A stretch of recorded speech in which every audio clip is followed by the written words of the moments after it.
na itong latest weather update karong adlaw Biyernes, August 5, 2022. Ang low pressure area nga tuang gi-monitor alas 3 karong buntag tuwa na sa kadagatan sa may Calawag, Quezon. Coordinates 14.3 degrees north, 122.3 degrees east.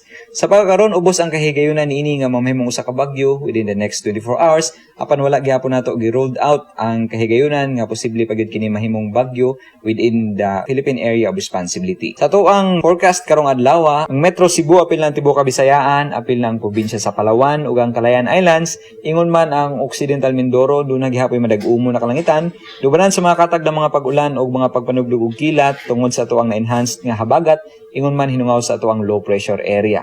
Posible gihapon nga dunay mga pagbaha ingon man mga pagdahili sa yuta, maong padayon kitang maga-monitor sa tuang issuances gikan diri sa tuang buhatan ug sa tuwa pod nga weather condition.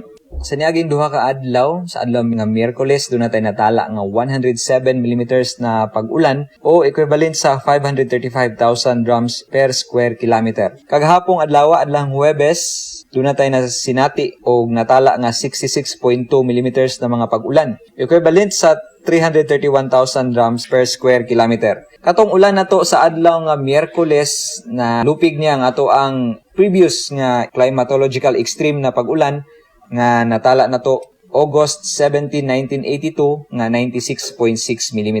Para sa dugang update, bisita ato ang Facebook page. Dinhi lang kutob gikan diri sa Mactan sa buhatan sa Pag-asa Visayas DOST. Kini si Mayo Aguirre og may adlaw.